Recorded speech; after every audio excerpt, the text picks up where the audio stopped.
Hello friends, आज हम बात करेंगे peritoneal dialysis heart failure patients में कैसे किया जाता है। इस बारे में अगर किसी व्यक्ति को सीवियर हार्ट फेलियर है तो वहाँ पे पेरिटोनियल डायलिसिस का प्रयोग किया जाता है। ये कार्डियोरेनल सिंड्रोम में अक्सर यूज़ किया जाता है, जहाँ पेशेंट का सीवियर हार्ट फेलियर हो और सिंपल डायलिसिस काम ना चल सके, वहाँ पे इसका प्रयोग किया जाता है। इसके क्या बेनिफिट्स हैं, क्या चैलेंजेस है, कब इसे करना चाहिए, क्या प्रॉब्लम्स होती हैं, ये सारी चीज़ों पर आज हम बात करेंगे। यूजली अगर किसी व्यक्ति को सीवियर हार्ट फेलियर हो और वहाँ सिंपल डायलिसिस नहीं चल सकती, वहाँ पे पेरिटोनियल यानी पेट की जो पेरिटोनियल मेम्ब्रेन है उसको यूज़ करके डायलिसिस किया जाता है। लेकिन इस मामले में कई इंपॉर्टेंट इश्यूज़ हैं जिसके बारे में जानना और समझना लोगों के लिए ज़रूरी है। टॉपिक पर जाने से पहले जो लोग हमारे चैनल पर नए हैं उन्हें रिक्वेस्ट करूँगा कि चैनल को सब्सक्राइब करें, वीडियोस को लाइक करें, शेयर करें, फॉलो करें, कमेंट करें, पूरा देखें। टॉपिक इंपॉर्टेंट है, इसे एंड तक देखिएगा। चलिए शुरू करते हैं।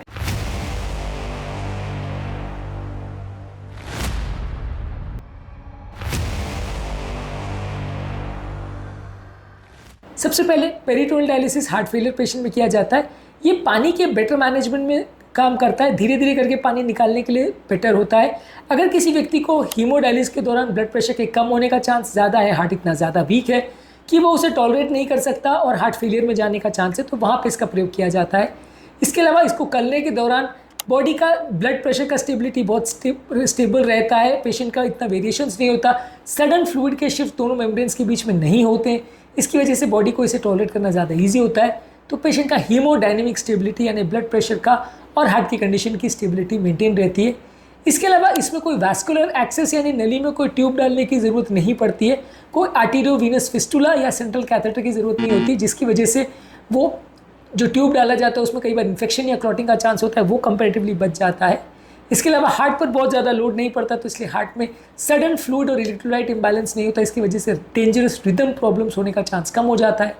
इसके अलावा ये हार्ट के फंक्शन को इम्प्रूव रखता है, यानी ओवरऑल कई बार जब हीमोडायलिसिस करते हैं तो कई बार सडन हार्मोन्स का एक्टिवेशन होता है, वॉल्यूम ओवरलोड होता है, जिसकी वजह से हार्ट का फंक्शन कॉम्प्रोमाइज़ हो सकता है। तो ओवरऑल इससे हार्ट का फंक्शन इंप्रूव होता है और इसमें सडन वॉल्यूम शिफ्टिंग नहीं होते हैं, सडन न्यूरो हार्मोनल एक्टिवेशन नहीं होता है, तो हार्ट इसे बेटर वे में टॉलरेट करता है। बहुत दुर्बल लोग, बहुत उम्र दराज लोग, फ्रजाइल लोग जो चल फिर के हॉस्पिटल नहीं जा सकते, डायलिसिस नहीं कर सकते, बार बार डायलिसिस का माथापच्ची करने के लिए हॉस्पिटल जाना उनके लिए मुश्किल होता है, तो वहाँ पे घर पर इसको प्रयोग किया जा सकता है। ये ऐसा टेक्निक है जहाँ पर घर पर ही डायलिसिस किया जा सकता है, बिना कोई बहुत बड़ी मशीन के भी इसको प्रयोग किया जा सकता है। पेरिटोनियल डायलिसिस में पेट की मेम्ब्रेन को यूज़ करके ही आप डायलिसिस करते हो। बेसिकली पेरिटोनियल डायलिसिस एक ऐसा तरीका है जहाँ कम मशीनों द्वारा भी आप पेट की मेम्ब्रेन को यूज़ करके डायलिसिस कर सकते हैं और इसमें हार्ट पर उतना लोड नहीं पड़ता। कुछ लेकिन चैलेंजेस भी हैं। इसमें क्या होता है कि पेरिटोनियल मेम्ब्रेन में आप बहुत ज़्यादा फ्लूइड को भरते हैं और इसमें कई बार ये सारा फ्लूइड से आप टॉक्सिन निकालते हैं, पर इतना ज़्यादा फ्लूइड कई बार बॉडी सारे टॉक्सिन्स को ना निकाल पाए। इतने फ्लूइड होने के बावजूद भी ऐसा हो सकता है क्योंकि कई बार ये पेरिटोनियल मेम्ब्रेन पर एक ओवरलोड हो जाता है, इतना ज़्यादा वॉल्यूम ओवरलोड हो जाता है कि कई बार प्रॉपर फ्लूइड रिमूवल या प्रॉपर जो टॉक्सिन्स निकालने हैं वो रिमूवल प्रॉपर नहीं हो पाता। इसके अलावा जब घर पर आप करते हैं या आप प्रॉपर सेंटर्स में इसको नहीं करते, कैथेटर का प्रॉपर हाइजीन का ध्यान नहीं रखते, तो इन्फेक्शन होने का चांस बढ़ जाता है, जिसकी वजह से पेट में पूरी सीवियर इन्फेक्शन हो सकता है, पेरिटोनाइटिस हो सकता है। इसके अलावा इसमें प्रोटीन लॉस होने का ज़्यादा रिस्क होता है, क्योंकि जब इसको आप यूज़ करते हैं तो ये डायलिसिस के दौरान जो है प्रोटीन जो है उसमें फिल्टर में चल जाता है, जिसकी वजह से बॉडी का काफ़ी प्रोटीन फ्लूइड भी चला जाता है।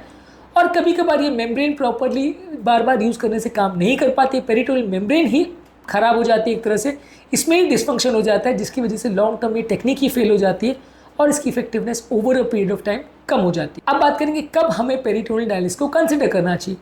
मान लीजिए किसी व्यक्ति को बहुत सीवियर अगर हार्ट फेलियर है, मेडिकल थेरेपी के बावजूद और वो ठीक नहीं हो रहा है, कार्डियोरेनल सिंड्रोम है जहाँ हार्ट और किडनी दोनों फेल हो गए एक साथ में और वहाँ पे इतना सीवियर हार्ट फेलियर कि आप सिंपल डायलिसिस नहीं कर सकते हैं। पेशेंट अगर डायलिसिस टॉलरेट नहीं करता है, बार बार बीपी कम होता है, अरिथमियाज होते हैं, अगर टॉलरेट नहीं कर पा रहा है, या कोई उम्र दराज पेशेंट है जो हॉस्पिटल तक नहीं जा सकता है, या जहाँ पे फिस्टुला वगैरह नहीं बनाया जा सकता, बार बार कैथेटर नहीं डाला जा सकता, हीमोडायलिसिस फीजिबल नहीं है टेक्निकल कारणों से, वहाँ पे हम इसको प्रयोग करते हैं। अब हम बात करेंगे एक कंपैरेटिव एनालिसिस का, haemodialysis versus peritoneal dialysis. Fluid removal जो है वो पेरिटोनियल डायलिसिस में थोड़ा स्लो होता है, धीरे धीरे होता है और कंटिन्यूस होता है। हीमोडायलिसिस में रैपिड होता है और बीच बीच में किया जाता है।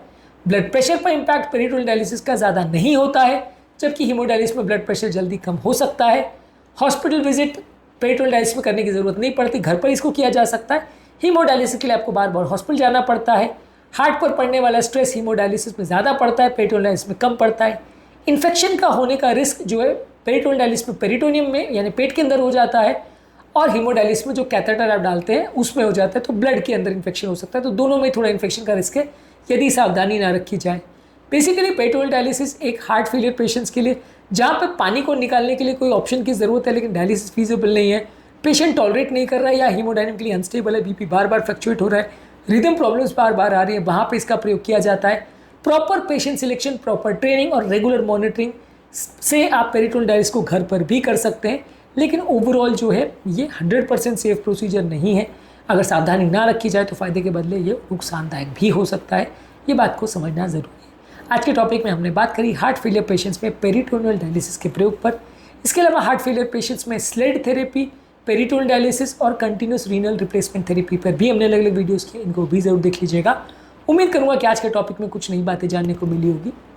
जो लोग हमारे चैनल पर नए हैं मैं रिक्वेस्ट करूँगा कि चैनल को सब्सक्राइब करें, वीडियोज़ को लाइक करें, शेयर करें, फॉलो करें, कमेंट करें, पूरा देखिए। Thank you.